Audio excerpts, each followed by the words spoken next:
What does a jet sound like when it has no business still flying?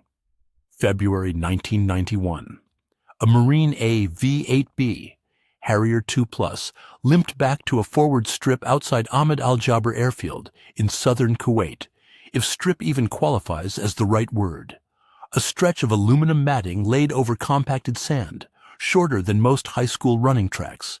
The aircraft trailed hydraulic fluid from 3 separate punctures. Fragments from a shoulder-fired SA-16 had peppered the rear fuselage and chewed through a section of the composite skin behind the cockpit. The left outrigger gear indicator read nothing.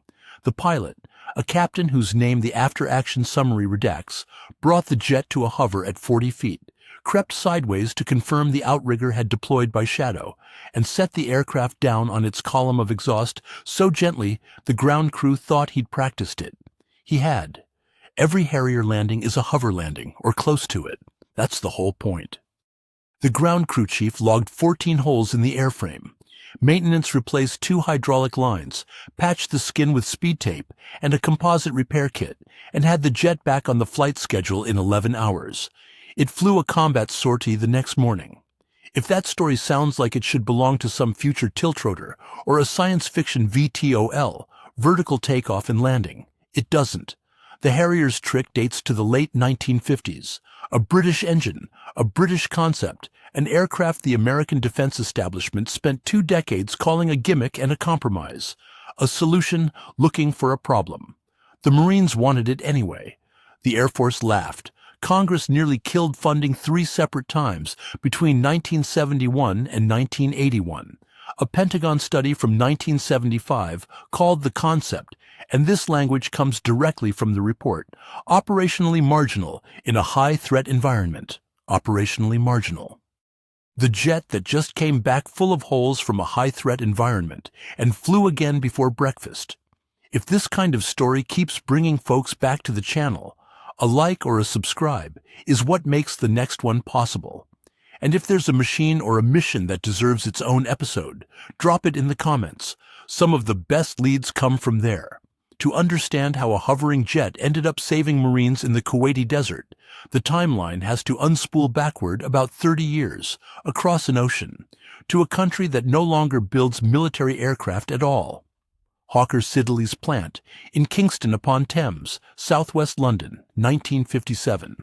An engineer named Sidney Cam, the same man who designed the Hurricane that fought the Battle of Britain, had a problem. NATO wanted dispersed operations. The theory held that Soviet first strikes would crater every runway in Western Europe within the opening hours of a war. Fixed-base tactical aviation would cease to exist. Cam's team, working with Bristol Siddeley's engine division, proposed something radical, a single-engine fighter bomber that could take off and land vertically using 4 rotating exhaust nozzles.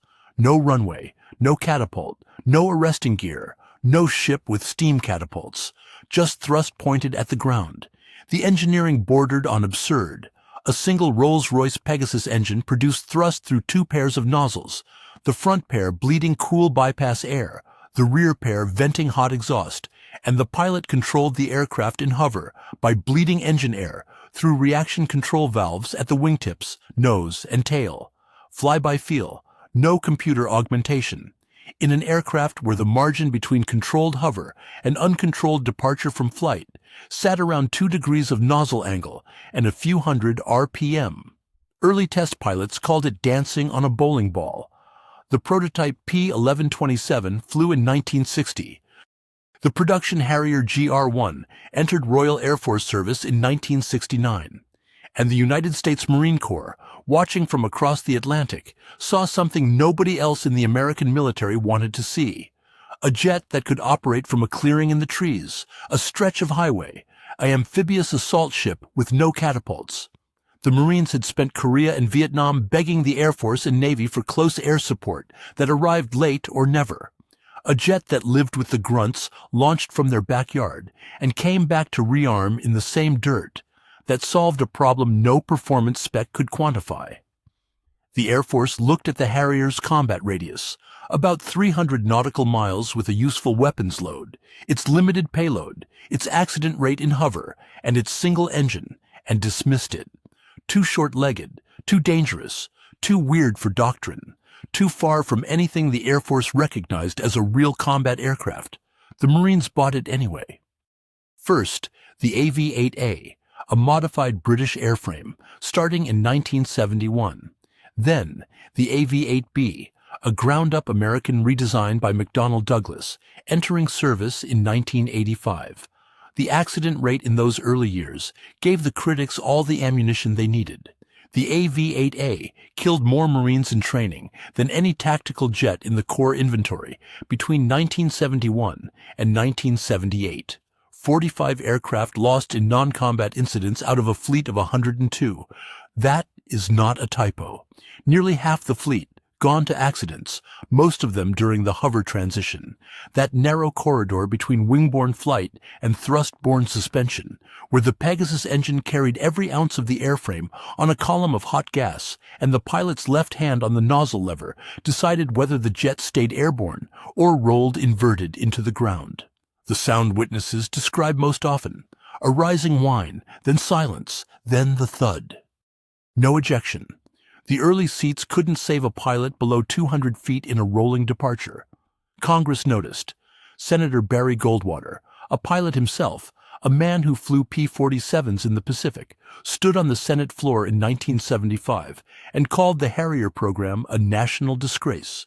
He cited the loss rate, the cost per flight hour running nearly double that of the A-4 Skyhawk the Harrier partially replaced, and a Government Accountability Office report that questioned whether vectored thrust would ever achieve the reliability numbers needed for fleet-wide deployment. The House Armed Services Committee voted to zero out AV-8B development funding in 1975 and again in 1978. Both times the Marine Corps Commandant personally lobbied to restore it, burning political capital the Corps needed for amphibious ship procurement. The engineering argument against the Harrier ran deeper than politics. Vectored thrust imposes a weight penalty that cascades through every other performance parameter. The Pegasus engine devoted roughly 15% of its internal volume to the bypass duct system feeding the forward nozzles. That volume could have held more compressor stages, more turbine, more thrust for conventional flight. The rotating nozzle assemblies added approximately 800 pounds of dead weight, structure that produced no lift in wing-borne flight and existed solely for those few minutes of hover. An F-18 Hornet, carrying the same Pegasus-class thrust, would have used every pound of it for speed and climb. The Harrier spent a chunk of its thrust budget on a trick most fighter pilots considered a parlor stunt, and the trick demanded fuel. Hovering burns fuel at roughly 3 times the rate of cruise flight. A Harrier that took off vertically with a full combat load surrendered so much fuel to the departure that its effective combat radius shrank to under 150 nautical miles. The Marines learned fast: short takeoff, vertical landing, STOVL, preserved the fuel. A 400-foot roll with nozzles deflected partway down gave the wings time to generate lift, cutting fuel consumption during departure by more than 60%. Pure vertical takeoff became a party trick for air shows, almost never used operationally. McDonnell Douglas took the British airframe apart and rebuilt it from the intake lip backward. The AV-8B raised the wing, redesigned it with a supercritical airfoil, and replaced aluminum with carbon fiber composite in the wing skins, forward fuselage, and horizontal stabilizer, cutting structural weight by over 400 pounds while increasing wing area. The larger wing meant more lift at lower speeds, which meant the transition corridor between jet-borne and wing-borne flight widened. That wider corridor bought the pilot an extra 1.5 seconds of reaction time during the hover approach. 1.5 seconds doesn't sound like much until the alternative is a smoking hole. The intake redesign mattered more than the brochures suggested. British Harriers ingested their own exhaust in hover, hot gas rolling off the ground, curling back up into the intakes, starving the Pegasus of cool air and causing compressor stalls. McDonnell Douglas added lift improvement devices under the fuselage and redesigned the intake geometry to delay hot gas reingestion by critical seconds. The engineering report from Patuxent River Naval Air Station, dated March 1983, noted that hover endurance and ground effect improved by approximately 40 seconds compared to the AV-8A. 40 seconds of additional hover time before the engine began losing thrust. The new jet entered squadron service in January 1985 with VMA 331 at Cherry Point, North Carolina. Within 2 years, the Class A mishap rate, meaning crashes involving death, permanent disability, or aircraft destruction, dropped by more than half compared to the AV-8A. The critics didn't update their talking points. 5 years later, Saddam Hussein gave the Harrier a chance to answer them directly. 17 January 1991, 0300 local. The roar off the flight deck of USS Nassau sounded like a blowtorch pressed against sheet metal. Pegasus engines spooling to full power in the dark, nozzles pointed straight down, aircraft lifting off a deck shorter than a football field with no catapult to help. 6 AV-8Bs from VMA, 231 launched in under 12 minutes. They crossed into Kuwait before sunrise, carrying Mark 82 500-pound bombs, and headed for Iraqi artillery positions dug in along the Saudi border. The first sortie set the tempo. Over the next 43 days, Marine Harriers flew 3,380 combat sorties.